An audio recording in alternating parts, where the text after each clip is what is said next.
ఎన్నికల్లో పోలింగ్ ఏజెంట్లని ఏ రకంగా నియమించాలి, అదే రకంగా పోలింగ్ ఏజెంట్లకి మనం ఇష్యూ చేయాల్సినటువంటి పాస్ ఏ రకంగా ఇష్యూ చేయాలి, దానికి సంబంధించిన ఫామ్స్ వాటన్నిటి గురించి ఈ వీడియోల ద్వారా తెలుసుకుందాం.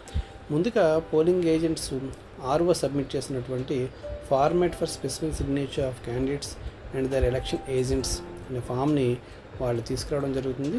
అందులో name of the contesting candidate, signature of the contesting candidate, name of election agent, if any specific signature of the election agent, ఈ ఫామ్ని వాళ్ళు తీసుకురావడం జరుగుతుంది. ఈ ఫామ్ ఆధారంగా పోలింగ్ ఏజెంట్స్కి మనం పాస్లు అనేవి ఇష్యూ చేయాలి. ఈ పాస్లు ఇష్యూ చేసేటప్పుడు తప్పనిసరిగా ఆ పోలింగ్ ఏజెంటు తీసుకొచ్చినటువంటి ఐడి ప్రూఫ్ని మనం చూసి ఐడి ప్రూఫ్ ఆధారంగా పాస్ ఇష్యూ చేస్తాం.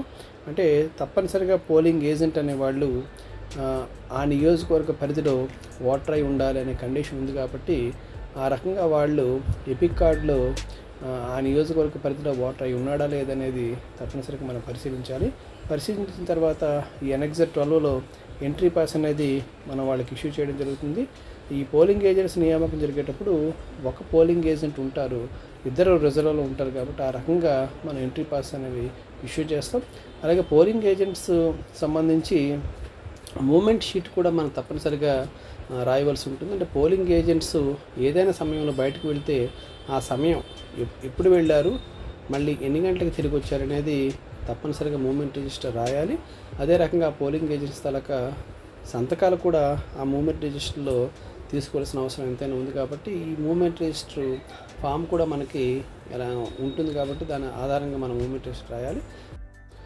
అదే రకంగా accounts of entry passes issue to polling agents, అంటే ఎంతమంది పోలింగ్ ఏజెంట్స్కి మనం ఎంట్రీ పాస్ ఇష్యూ చేసాం అనే విషయాన్ని కూడా ఎన్ఎక్జర్ 13లో మనం పూర్తి చేయవలసి ఉంటుంది.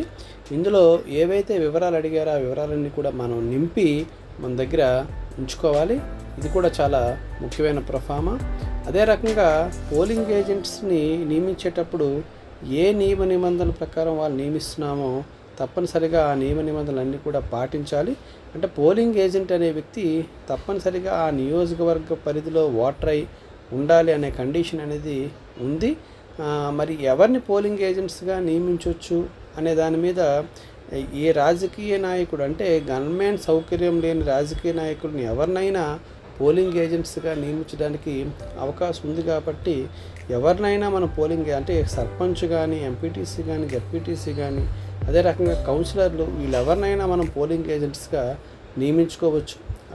అటువంటి అభ్యంతరం అనేది లేదు. కాబట్టి పోలింగ్ ఏజెంట్స్ నియామకానికి సంబంధించి ముందుగా వాళ్ళు ఏంటంటే తప్పనిసరిగా ఆ అసెంబ్లీ కాన్స్టిట్యూషన్ పరిధిలో ఓటర్ అయి ఉండాలి. దానికి సంబంధించినటువంటి ఎపిక్ కార్డు ఆధారంగా వాళ్ళు చూపించవలసి ఉంటుంది. కాబట్టి ఆ రకమైన కండిషన్ అనేది చూసుకోవాలి. అదే రకంగా ఎవరిని పోలింగ్ ఏజెంట్స్గా నియమించకూడదు అంటే ప్రభుత్వ ఉద్యోగం చేస్తున్న వాళ్ళు కానీ, అదే ప్రస్తుతం వాలంటీర్గా పనిచేస్తున్న వాళ్ళు కానీ ఎట్టి పరిస్థితుల్లో పోలింగ్ ఏజెంట్స్గా నియమించడానికి వీలు లేదు. కాబట్టి అక్కడ బిఎల్ఓ సహాయంతో ఎవరైతే పోలింగ్ ఏజెంట్గా నియమించబడ్డారో వాళ్ళు ఆ